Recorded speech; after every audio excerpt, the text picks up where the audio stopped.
Today I want to talk about the kingdom of Satan, specifically how to be successful in the kingdom of Satan. And the goal of this talk is to show you how unfair the world works so that you can see the kingdom of God as a better alternative, as the only alternative. So without further ado, let's get into it.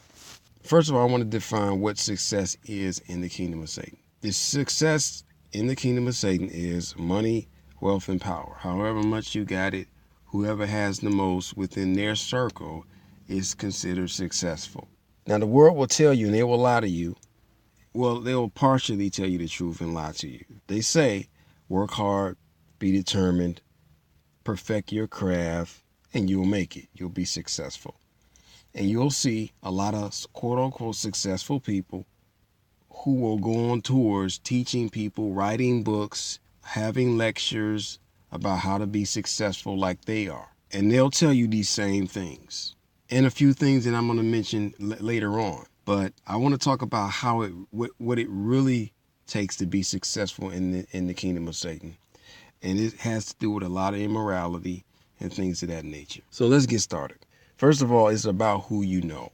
Having wealth, money, and power has a lot to do with who you know. Who are you connected to? What family did you come from? What class are you a part of? These are the things that are in place. So if you're not a part of that, then you're going to have a harder time being successful. And it just works that way.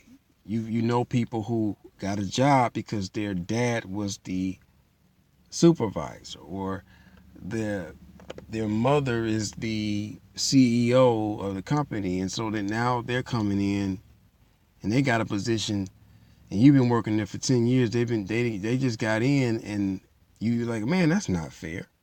You know, I'm more qualified, more educated, XYZ, yet they're in there. But that's how the world works. It's about connections, it's about who you know.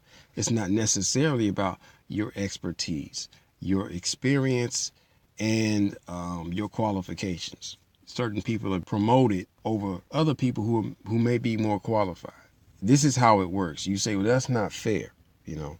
So if you're not connected to anybody, you're not a part of the family, how do you get in and how do you be successful? Well, the next level of being successful is stroking other people's egos. Kissing up is what they say. Fitting in. Going along with the crowd, even if it's against your own morality. This is how you be successful in the world. If you're not part of the family already, you got to get in there. You got to connect with the people and stroke egos and tell them how great and how beautiful they are and how awesome they are, and constantly throw that at them. And then they say, okay, I'll give you a spot. That's how it works. This may be against your own belief. You may not believe that they're that great.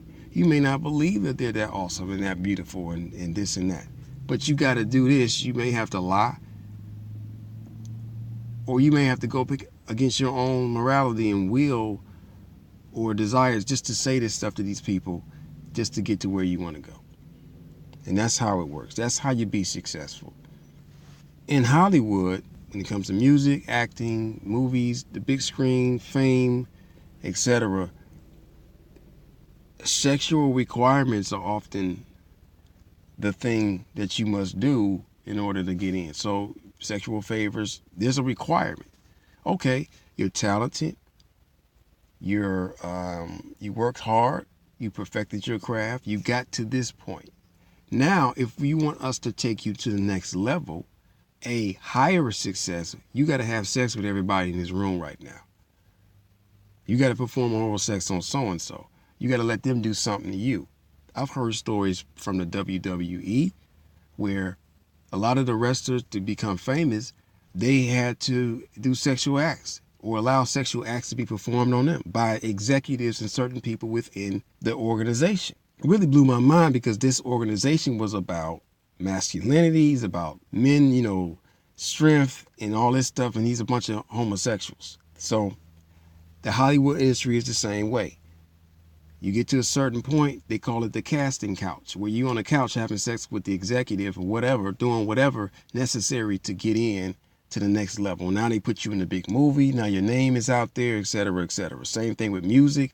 If it's rap, if it's singing, These things that bring great fame and fortune, there's gatekeepers in front of that say you have to degrade yourself in order to get to what you want. This is how the world works. And you can go on YouTube and find tons of videos of testimonies of people who did it and who didn't do it. This is how the world works. You say, that's not fair. I'm talented. I perfected my craft. I worked hard. I'm educated. How come I can't have this and do this? Well, you're not willing to do what the other guy did or the other woman did to get that promotion, to get that fame, to get that amount of money. You see, that's how it works. It's not fair, but this is Satan's kingdom. And I want to just talk a little bit about why sex and the degrading of yourself sexually, why this is a part of it. And the main reasons why, because Satan is connecting people through sex. Sex binds people to each other. So he uses that to connect you all together. And now you're all part of one big family because you all had sex with each other. And then they use that against you and say, well, you don't say nothing about this. And it's shameful. You can't tell anybody that happened to you. But the shame is so tough that you see why a lot of celebrities, they drinking and they smoking. You see, why they supposed to be happy? They got fame and fortune, but look what they did to get it. That's why they drinking and smoking all the time. That's why they ODing on drugs. That's why they don't want to look at themselves in the mirror. They don't want no mirrors in the house. Because they're shameful for what they've done to get what they wanted. Some say, I sold my soul to the devil. They say that. Now, that could look like you signed a contract with your blood on it. It could look like you sacrificing your children. A lot of celebrities have. It would be some weird story where the celebrity's son got killed or the daughter got killed or some of the families just got killed. And it was like this gruesome murder. And then next thing you know, the celebrities rose to fame. He said, what happened? Well, that was connected. They had their family killed as a ritual to appease Satan in exchange for fame and power. This is what's happening because Satan owns and controls this world, this kingdom.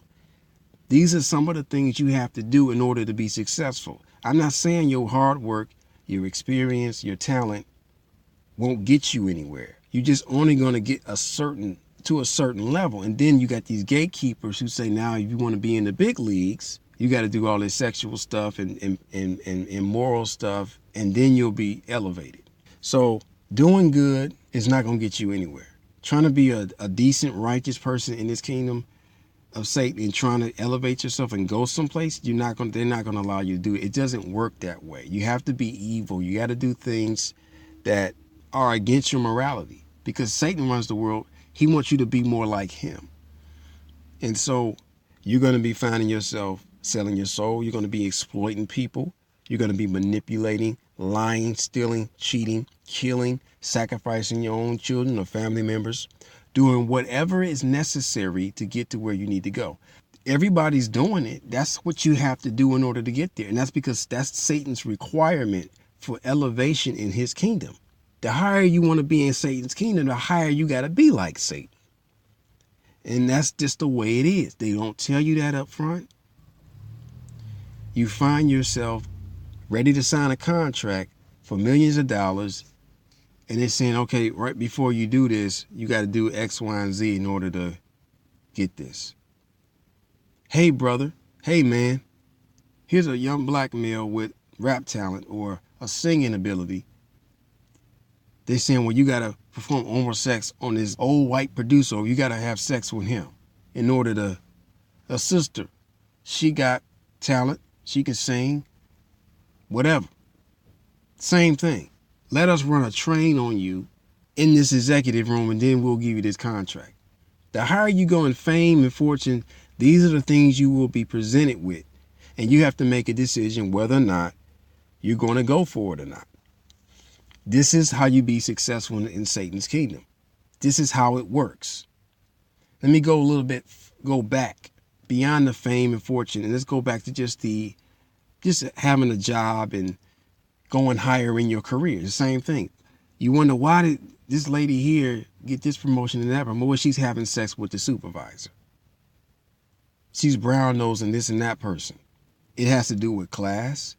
So you see one person that's white, they got a little higher than the guy that's quote unquote black. He's passed over for a promotion, and he has to work twice as hard as the white guy in order to get what he wants, to be successful. And at the same time, he has to put up with racism, where he's being mistreated every day, disrespected.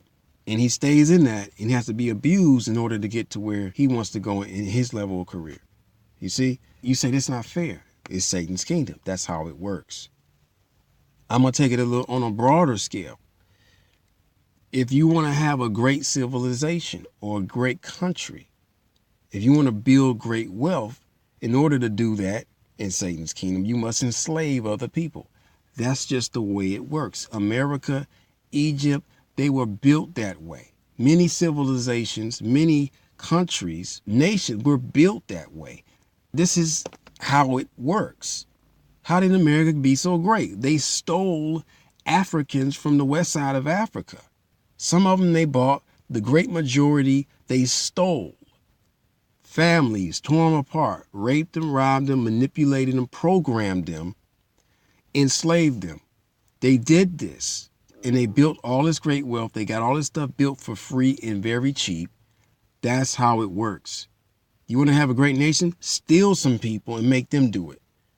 Enslave them into thinking that they have to do this, and then there you go. You got it. But it came at the expense of another human being, you see. That slave or the person that you stole, they have a horrible life, but you have a great life. So you have what they call the haves and have-nots. The reason why there's people that don't have a lot is because the people who do have took it from the people who don't. You say, well, they didn't have a gun to their head. They set up systems to keep certain groups, and that prevents those people from ever competing with them on a level to where they could actually take their stuff. So they find a way to maintain their wealth by dumbing down the masses and using the masses as slaves. Most people in this country are slaves. If you white or black, it doesn't matter. You're enslaved on some level. The definition of enslave is to lose your freedom of choice or action. There's some synonyms: subjugate, suppress, dominate, exploit, persecute.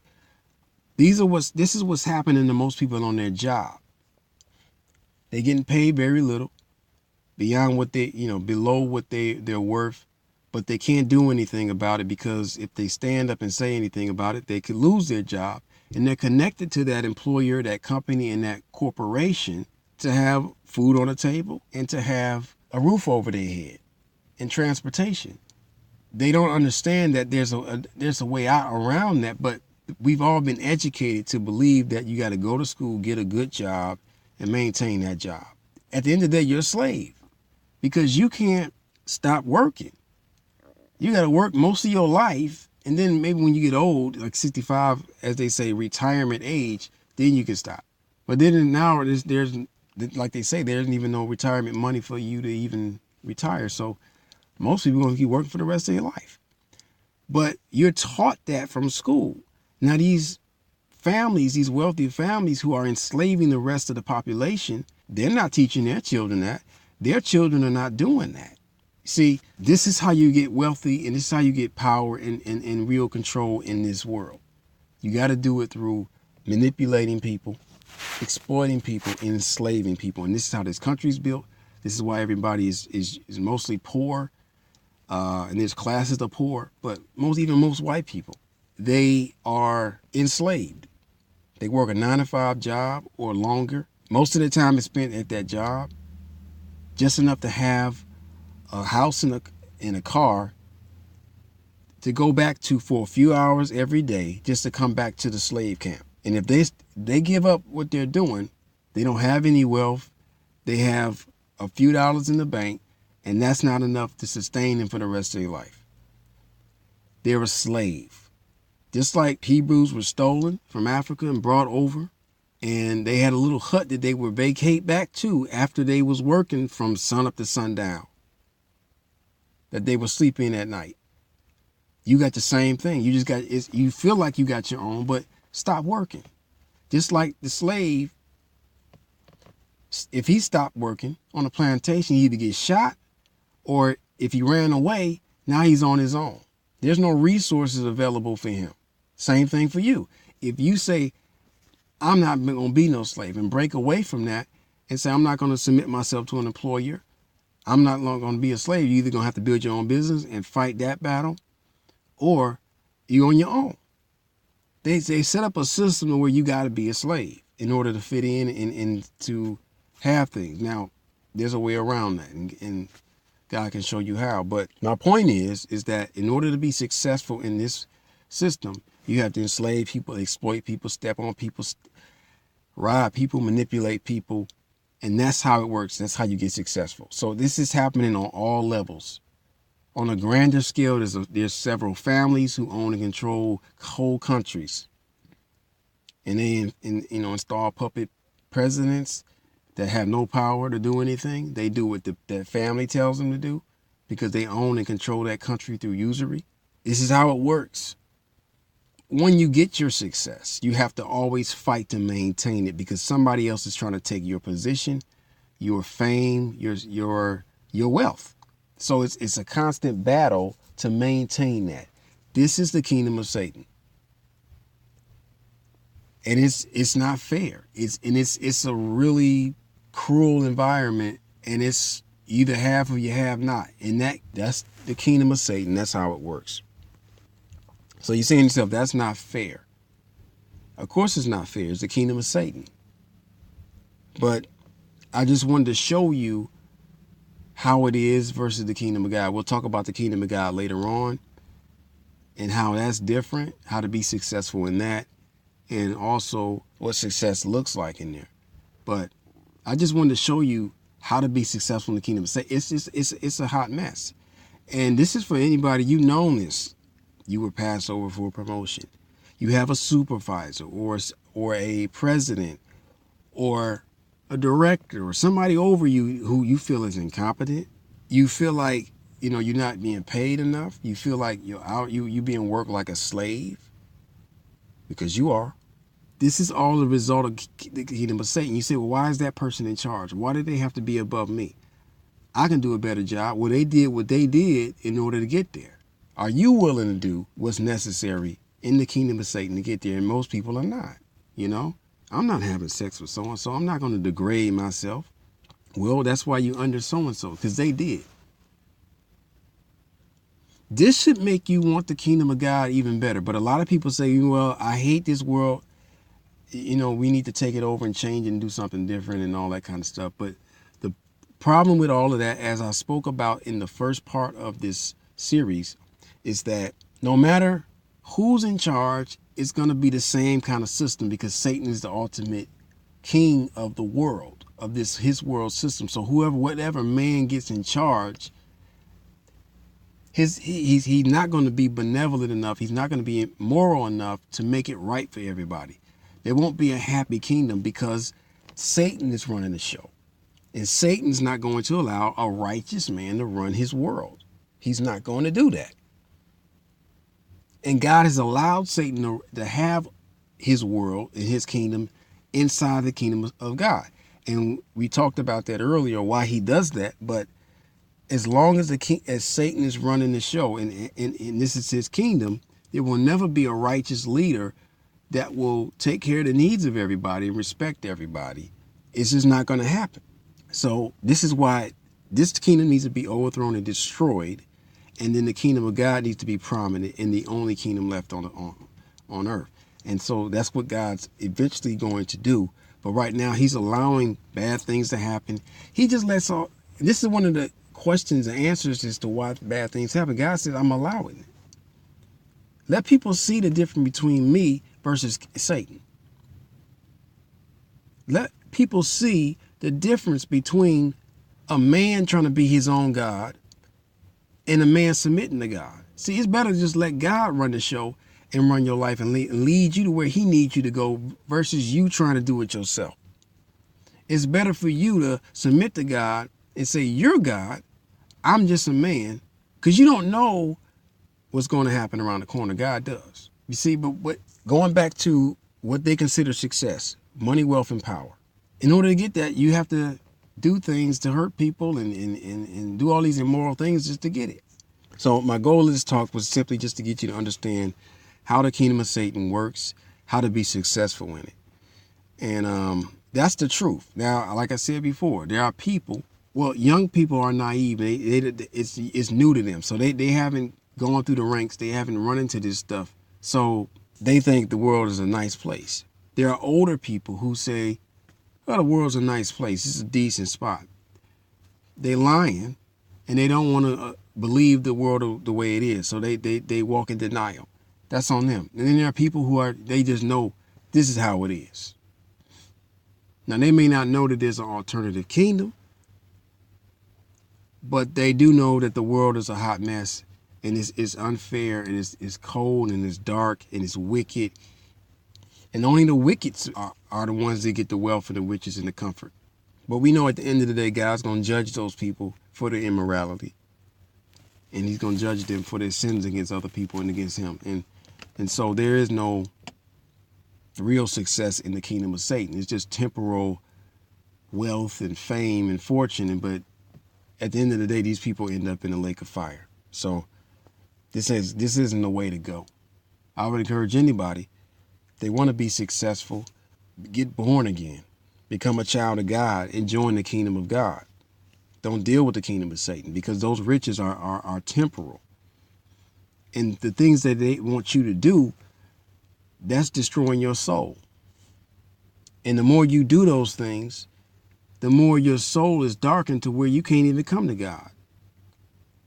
So I'd encourage anybody who's in Hollywood, there's a salvation for you. You can get out of that. God can save you from all of that. I don't care how many demons you got in you. I don't care how bad it is for you, how you feel. God can save you if you want to be saved. He can save you. I don't care how much dirt you've done. He can save you. If you want to be born again, if you want to be a part of the kingdom of God, you can be saved. You cry out to him and you tell him, Lord, save me from all of this. But you got to be willing to give all that fame and fortune up. He's not letting you keep that. That's not important to him. What's important to him is that you become like him in character and in morality. That's what's important to him. And he'll work out the rest. So next time, people, be born again, walk in the Spirit, and be blessed.